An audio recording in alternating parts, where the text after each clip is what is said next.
নমস্কাৰ বন্ধুসকল D&B Baruah চেনেলৰ অন্য এটা ভিডিঅ'লৈ আপোনালোকক স্বাগতম জনাইছোঁ। এয়া মোৰ মায়ে মোক ৰাতিপুৱা তামোল এখন দি কিনে কামলৈ সদায় পঠিয়ায়। তো মই আহোঁ মা বাই বাই। তো বলক বন্ধুসকল আজি আপোনালোকক মই দেখাওঁ মোৰ দোকানলৈ অৰ্থাৎ মোৰ ৱৰ্কশ্বপলৈ কিমানখিনি দূৰত্ব আৰু ঠাই কি পোৱা যায় সেইখিনিকে আপোনালোকক দেখাবলৈ আজি মই এই ভিডিঅ'টো আৰম্ভ কৰিছোঁ। তো বলক ভিডিঅ'টো আৰম্ভ কৰোঁ।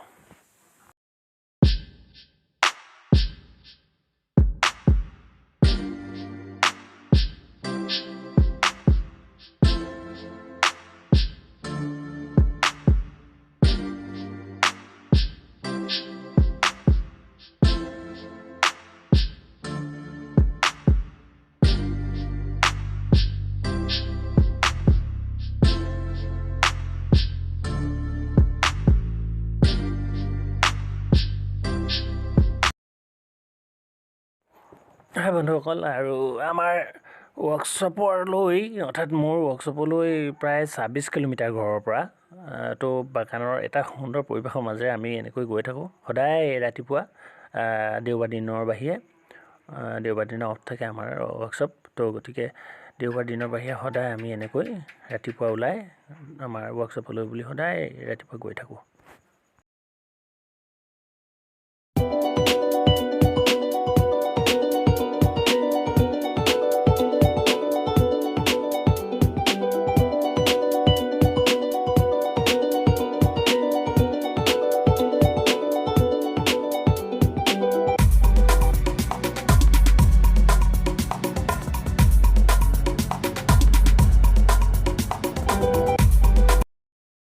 চব বন্ধুসকল, বাগানৰ পুলিবিলাক ইমান ধুনীয়াকৈ লগোৱা হয় নহয়, একদম সমানকৈ পুলিবিলাক চিধা লাইন একদম ইমান ধুনীয়াকৈ লগোৱা হয় ন। আপোনালোকে দেখিলে আচৰিত হৈ যাব, ইমানেই ধুনীয়া হৈ থাকে নহয়। আৰু প্ৰতিখন বাগান ইমান চাফ চিকুণকৈ ৰখা হয়।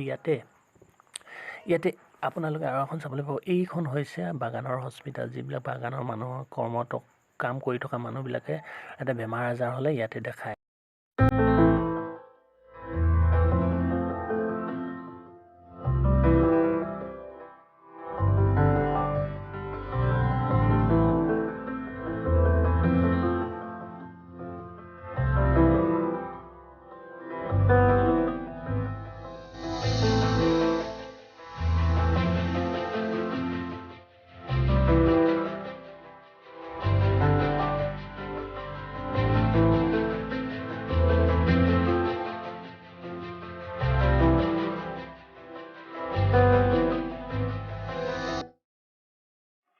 হয় বন্ধুসকল, এয়া দেখিছে পানীৰে যে বগা হৈ আছে, এইবিলাক বাৰিষা দিনত একদম ৰাস্তাৰ ওপৰেদি পানী বৈ যায়।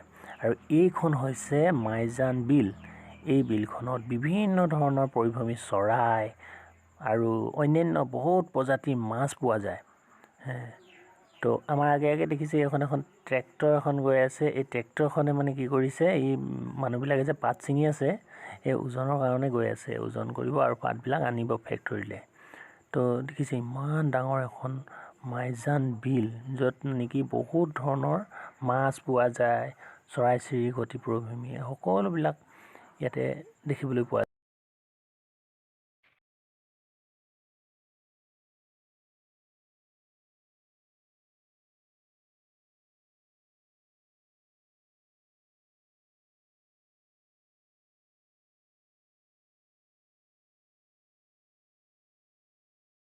আৰু বন্ধুসকল, এইবিলাক দেখিছে যে ডাঙৰ ডাঙৰ ফিল্ড, এইবিলাকত কি হয়, এইবিলাকত গল্ফ খেল খেলা হয়। গল্ফ খেলৰ বিষয়ে মই সবিশেষ নাজানো, যদিও জানো যে গল্ফ খেল এটা বলৰ মানে দূৰৰ পৰা এডাল লাঠিৰে বৰ জোৰেৰে কোবাই দিলে মানে তেনেকৈ খেলা হয় বুলি মই জানো। তো এইবিলাক দেখিছে, এইবিলাক বগা এইবিলাক যে চাফা কৰি ৰাখিছে, এইবিলাকত গল্ফ খেল খেলা হয়। অৰ্থাৎ এইবিলাকত এই বাগানৰ যিবিলাক অফিচাৰ, প্ৰতিখন বাগান আমাৰ এতিয়া ডিব্ৰুগড় ডিষ্ট্ৰিক্টৰ বা তেনেকুৱা তিনিচুকীয়া বা শিৱসাগৰ ডিষ্ট্ৰিক্টৰ যিবিলাক অফিচাৰ আছে বাগানবিলাকৰ, তো সিহঁতি মানে কি কৰে, এই বন্ধৰ দিনবিলাকত আহি এই মানে এই ক্লাবত খেল খেলে বুলি মই মানে শুনিছোঁ, আৰু প্ৰায় অফিচাৰবিলাকক কেতিয়াবা দেখিছোঁ মানে। তো এইবিলাক হৈছে ডাঙৰ ডাঙৰ ফিল্ড, এইবিলাকত গল্ফ খেল খেলা হয়। তাৰ লগতে ইয়াতে আছে এটা ডাঙৰ ক্লাব, যি ক্লাবত সুইমিং পুল, গান বাজনা, নাচ গান সকলো ধৰণৰ তেনেকুৱা ধৰণৰ সিহঁতি মানে অফিচাৰবিলাকে কৰে তো বন্ধৰ দিনবিলাকত। তো আপোনালোকে চাওক, এইখন এখন ডাঙৰ ফিল্ড, বিভিন্ন ধুনীয়া পৰিৱেশ মাজত মানে অৱস্থিত এইখন এখন সাধাৰণতে এখন এটা ক্লাব আৰু লগতে গল্ফ ফিল্ডো আছে।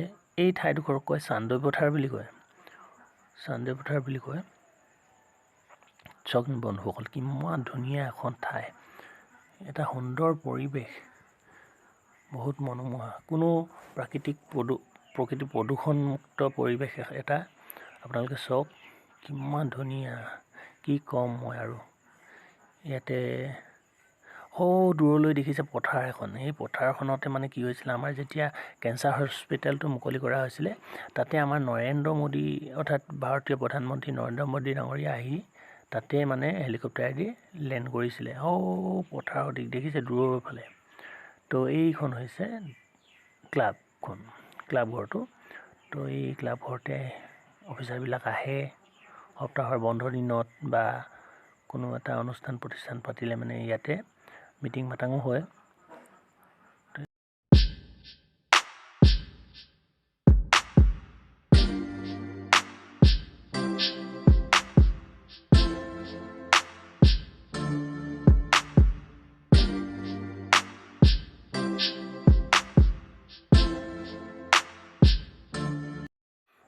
আৰু এয়া হৈছে NH-37।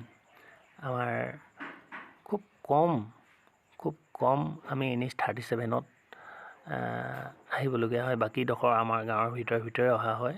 মানে কি হ'ল, ৰাস্তাটো ভাল যে এনে নহয়, আমাৰ লাইচেঞ্চ বা তেনেকুৱা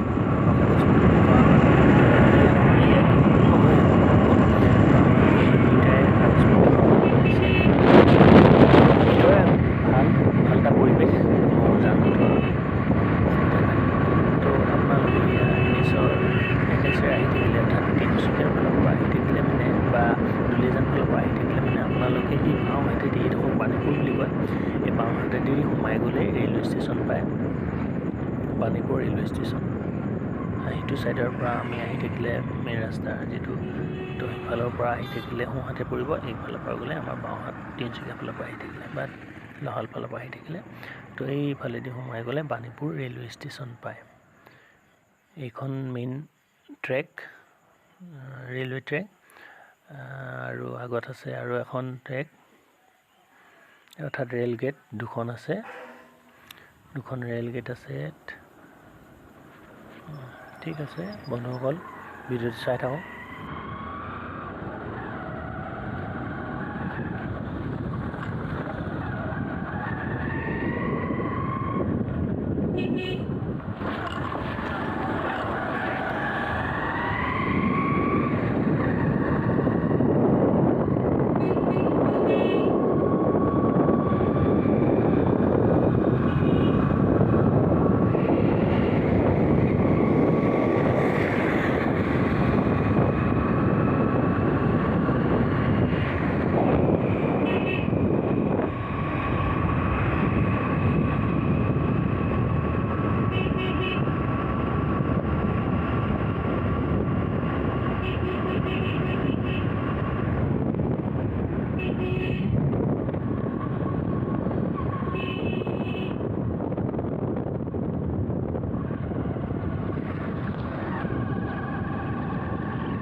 তো বন্ধুসকল, এয়া দেখিছে, এয়া হৈছে বাণীপুৰ ৰেলৱে ষ্টেচন।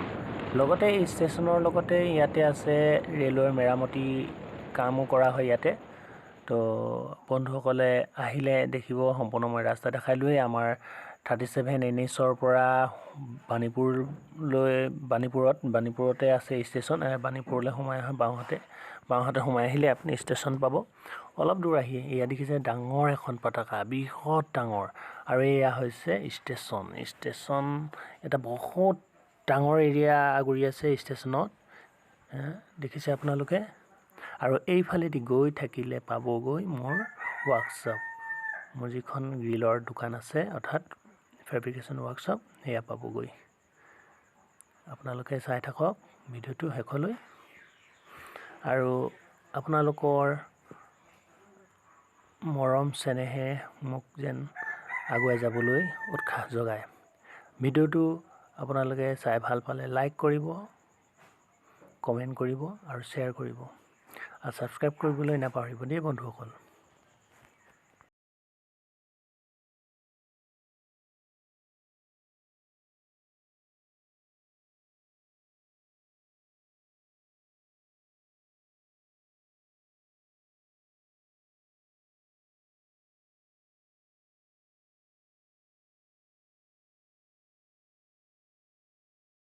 আৰু বন্ধুসকল অৱশেষত পাই গ'লোহি মোৰ ৱৰ্কশ্বপ এইফালেদি সোমাই গ'লে মোৰ ৱৰ্কশ্বপ পাম তো এই কি কৰিছে গাড়ী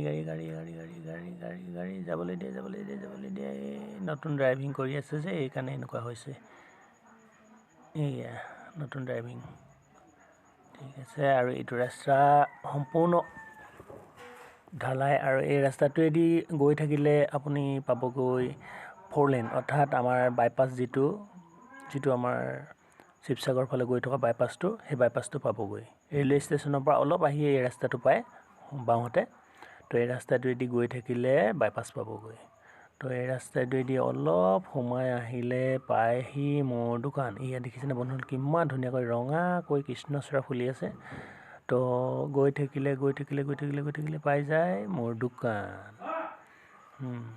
দোকান পামগৈ বন্ধুসকল অৰ্থাৎ মোৰ ৱৰ্কশ্বপ যিখন মোৰ ফেব্ৰিকেশ্যনৰ ৱৰ্কশ্বপ আছিলে মই আপোনালোকক আগৰ ভিডিঅ'ত কৈছোঁৱেই এয়া পালোহি মোৰ ৱৰ্কশ্বপ এয়া ধন্যবাদ বন্ধুসকল মোৰ গোটেই ভিডিঅ'টো আপোনালোকে চাই থকাৰ বাবে